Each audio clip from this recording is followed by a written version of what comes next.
There we go. Now it's perfect. Okay, people, today let's take a quick look at the Ramen Toy 80's Commander Land Drone 21A deployable battle machine, and then maybe a glance at Antagonist Cyborg. And I say a glimpse or a glance at this because this is all I have of not Centurions Hacker. I got a review sample of the Land Drone from Ace at PowerCon, but in order to go through all the possibilities here, I'd have one of these, and the only one of these he had was the one that was in the display, that was right there in front of everybody. So I know it's missing the helmet and this weapon up here, but it wasn't until he handed me this that I realized, well, I may have realized this before, but I didn't remember the fond memories I had of this until it was in hand. You remember in The Crow, whenever he touches something from that was meant something to him when he was alive? When Ace handed me this, it was like, whoa! I remember loving this when I was a kid. My brother had Doc Terror and the Blue Centurion. I had Hacker and the Ground Centurion, Jake Rockwell, I think it was. But I don't remember watching the cartoon or being into the figures much more than what we had. But one thing that always perplexed me, I guess, back then was why it split apart. But now that I have this and have done a little research, it all makes sense because this is like an homage to the Traumatizer, and they go together. We'll get to that. Because this review is specifically for the Land Drone. This is just such a beautiful bald bonus. The package here is very 80s, fittingly, because it's 80s Commanders. Got a window showing you most of what's going on there. Nice orange techno type underground evil base background. Ramen Toy, nice graphic of the character. Same thing here on the side with some kind of energy burst there in the middle cannon. On the back, a small bio, another picture, some warnings. The other side shows you what it can do with the light up arm blaster and the pop out ion cannon. On top, there's some window to allow some light to shine down into the package. On bottom, 80s Commanders. I'm gonna get this open. Oh, look at that. Everything's blistered to it. Well, is it blistered? Yeah.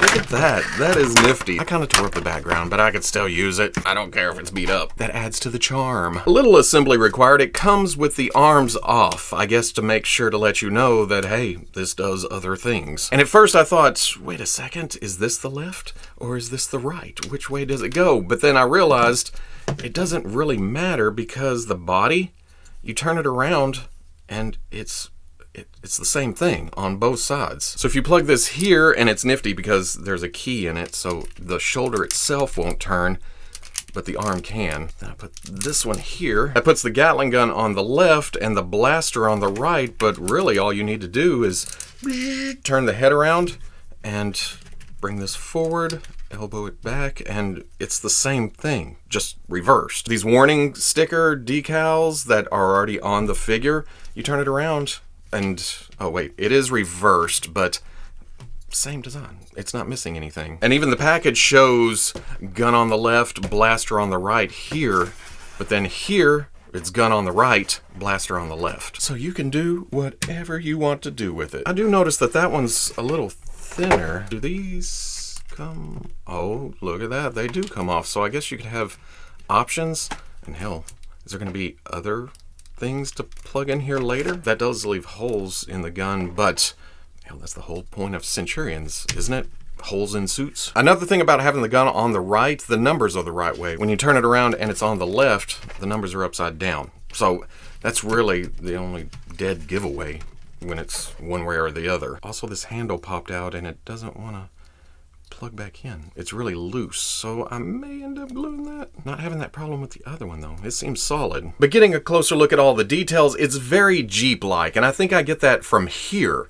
And, well, the color, you know, it's that army green. Like I pointed out, there's some caution stickers and leg jettison, danger high voltage, and arm jettison. So that right there tells you this thing comes apart. Looks very awkward, but I also wasn't really aware of the Traumatizer back in the day, and that's even more awkward. This captures that, but gives it a little bit more cool factor, a little bit more functionality.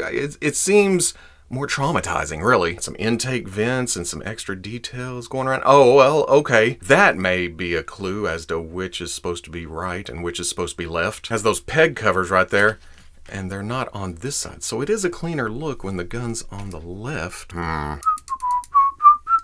There we go. Talked about this handle, but it also has crotch handles. Oh, both sides. Got a butt handle and a crotch handle for easy taint carrying or something. I love that tampo though. That Doc Terror skull with the technology on one side and the wrenches because he works on things. He's a mad, evil scientist. Then 21A tampoed in several spots. On the back of the arm too. So again, do what you want.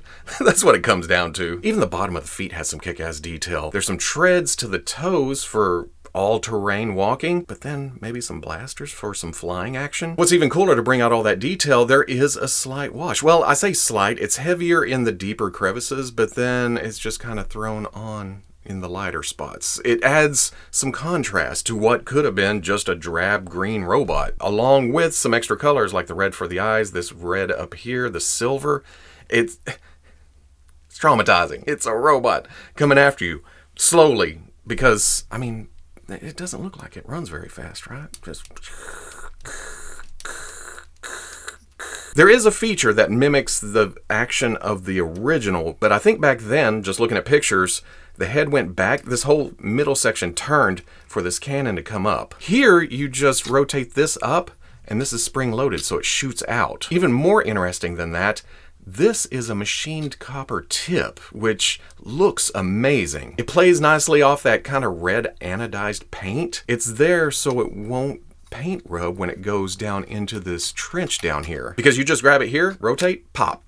That is kind of suggestive, isn't it? Happy to see you. But it is reversible. If you have the drone this way, it also turns that way. So again, whatever you want to do. And then, like I said, a quick glimpse at Antagonist Cyborg, or Hacker. Is there anything I can do for you, boss? Again, all that nice cyborgy type detail. There's these pistons down at the knee and silver vents on the side. Black bodysuit down below, which on Doc Terror, he is covered, but Hacker don't care. He's got muscles. Why wouldn't he flaunt them? There's even a nipple. I love nipples. Have this techno detail on the outside of the arm, this orange head over on this side. And I say that because back when I was a kid, not knowing a lot about Centurions, it did this. It split apart. And I always used this as a drone just running around, and then he was just left off to the side sitting like, hey, where'd my other half go? But back then I do believe it was like a big peg. Like there was a peg up here and a peg down here and then corresponding holes. Here, it's done with magnets. After messing around with as many action figures as I have over the years,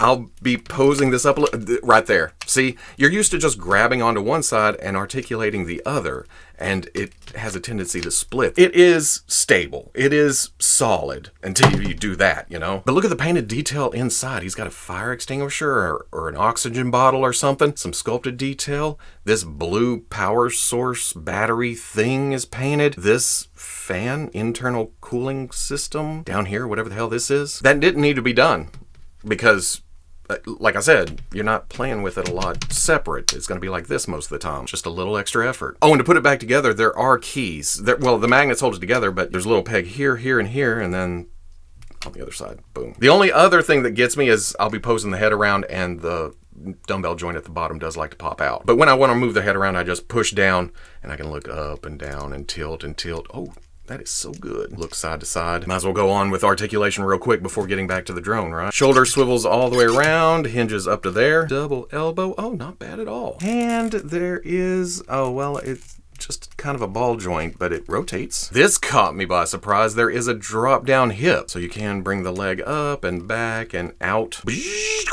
Double knee, you can't use them in conjunction with each other. It's either the single there or the single there. Dumbbell at the foot allows for this and a little tilt, some swivel, and then there is a toe joint that goes to there. But then on the other side, there is only a swivel at the shoulder. And to get more range, or if this weapon's like sticking in a little bit or something, that is meant to pop out. Okay, there's one more thing. Because of the detents are so tough right there, and it, like, focus camera, it snaps. It does like to work this weapon out. I don't know what it does with the other one, the spiked ball on top. I'll find out someday. I forgot to show the elbow movement on the Cyborg side. It goes about 45. Have a ball at the hip that goes up and back and out about that far. This double knee though, he can kick his robotic ass. There is a hinge and swivel on a ball joint on a bar, so you get some back and forth. You get some rock forward, and then you get some swivel down there too. So lots of movement for the robot foot. On top of that, the toes are also on ball joints. Get a little swivel this way, up and down, but the front one is what does all the work. This way, and some rotation. Oh, and he's got the same kind of bottom design as the other one. Must have been built by the same guy, huh? For the land drone, there is a ball joint at the neck, so look up, look down, have some tilt to it, swivels all the way around. The blaster arm only rotates around. You would think right there that would have some kind of hinge, but no, it just rotates. But on this side, the gun arm, it has a hinge underneath this shoulder plate, so it can go out to the side. Then there's a hinge at the elbow, goes forward, goes back. Again, same thing at the hips. Rotate, well, forward all the way and then all the way back. This leg is a little loose. It falls under its own weight, but it doesn't have any problem standing. So the knee goes, oh, not bad for a single joint. And then below that, the same setup as Antagonist Cyborg. There's a ball joint on a bar coming down to a hinge and swivel. But there's less in the way here. So forward and back, side to, ooh, so much tilt. Ball jointed toes, and then forward and back and turn. Just, oh, so nifty. You may have noticed a minute ago that there is a screw and a switch on the gun arm. That's because we're in accessories, baby. And for the thing that plugs in there, it needs lit up a little bit. Pop that, there's a battery compartment. Let's see if I can put these in correctly the first time. I doubt it. One. Why? Get in there. I got it the first try. Well, okay, second try, but it only because I popped the batteries. I was putting them in the right way. Teeny tiny screw, go back in the hole, please. And there we go. Switch turns the light on, nice and bright, not bad at all. But it also comes with this blast accessory that plugs in there, and boom. We can do better than that, I think. Come on now. Boom. Boom. Oh, I guess accessory-wise, too, I just realized this is thinner because they took these off, and I was like, why do that? That's because they're mounted down on the hips, on the legs, and there are holes there, so I guess if you want to, double the firepower, double the fun. Well, I guess it's the same number, but you can blast in different directions at the same time, I suppose. You can have the arm going one direction, and the legs going some other direction, or just blasting up and over and out, and pow, he's just a killing machine. Now this is pretty cool on its own. Again, it's been modernized a bit. It still looks 80s clunky. It's streamlined just a little bit. And these can run around by themselves. They're land drones. They walk, they talk. Well, I don't know if they talk, but they shoot things. The thing I didn't know as a kid is that they merge with the other bad guys. If you want to juice up not Hacker, you can pull the arm off, and you can pull the leg off. That was the point of them doing this. It's meant to merge with the Traumatizer. That gives him twice the firepower he had because he didn't have any firepower. He had an axe. I guess if you wanted to, have this and... Oh, okay. That's even cooler. I like the blue leg on the side. Does it stand? Yeah, it stands fine. It's not bad at all. Now, both of them can be happy to see everybody. That is neato. I guess with magnets on the side, if and, well, I guess when Ramen Toys makes a not Doc Terror, you can merge on this side. Both of these guys stand at about 6 3/4 inches tall. Makes me happy because that is essentially 1/12 scale. Now, I don't have any of the not Centurions who would be humans, which would be a better comparison, but looking at the head sizes here, I'm okay with them being, well, especially Hacker being bigger because he's cyborged out. Sir, are these the droids we're looking for? So at the end of the day, oh, dang it, they got me. I remember seeing the 80's commanders back when Ramen Toy first solicited those, and they didn't really capture me. But, again, it's the Hacker. He handed me this, and it was like a little taste. Here you go. You want some of this? And I'm like, ooh. You got any more of those 80's commanders? I took it back to the Fwoosh booth at PowerCon and was just like, Phoebes, look at this. This is amazing. I barely remember Centurions, but this is part of my childhood. And that's the quickest way to Robo's heart, is a big old nostalgia tug. You guys know me. If it evokes feelings of days gone by, of childhood, of much simpler times, then I can't help myself. I'm Oh, I do think I want to get their... I think there's a brighter blue version. I don't know why I would want brighter blue. Other than... that's what sticks in my head more. I think the vintage figure was a brighter blue, and the cartoon was a brighter blue, even though I remember commercials. But yeah, I've got to get on the Ramen site, get that, and then I think the land drone is up for pre-order. And then I guess I'll have to get Jake Rockwell. You need a good guy to go with the bad guys. And then if they make Doc Terror, I know what my brother's getting for Christmas. Hopefully he's not watching this video.